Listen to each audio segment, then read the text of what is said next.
ఒక primary teacher వాళ్ళ పిల్లలందరికీ ఒక టెస్ట్ పెడుతుంది. ఆ టెక్స్ట్ బుక్స్ కరెక్ట్ చేయడానికి బుక్స్ అన్ని ఇంటికి తీసుకెళ్లి కరెక్షన్ స్టార్ట్ చేస్తుంది.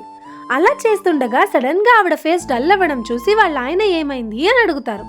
అలా అడగగా టీచర్ ఇలా చెప్తుంది, ఈ రోజు నేను స్కూల్లో పిల్లలందరినీ వాళ్ళకున్న అతిపెద్ద కోరిక రాయమన్నాను. దానికి ఒక పిల్లోడు ఇలా రాశాడు అని చదవడం మొదలు పెడుతుంది. నేను మొబైల్ అవ్వాలనుకుంటున్నాను అనగానే వాళ్ళ ఆయన గట్టిగా నవ్వడం మొదలు పెడతారు. టీచర్ తర్వాత లైన్స్ చదవడం కంటిన్యూ చేస్తుంది. నేను మొబైల్ అవ్వాలనుకుంటున్నాను ఎందుకంటే మా అమ్మ కంగారుగా ఉన్నప్పుడు నన్ను తిట్టకుండా నాతోనే టైం స్పెండ్ చేస్తుంది. మా నాన్న 24 గంటలు నాతోనే ఆడుకుంటాడు. ఎవరికి ఏ అవసరం వచ్చినా నన్నే ముందుగా అప్రోచ్ అవుతారు అని రాస్తాడు.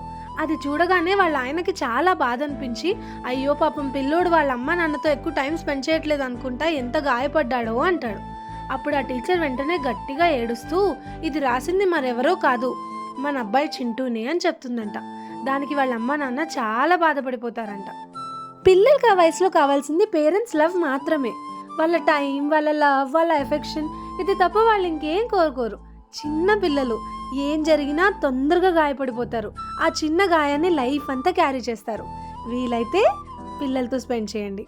కథ మీకు నచ్చిందా? అయితే ఫాలో చేయండి. జాగ్రత్త.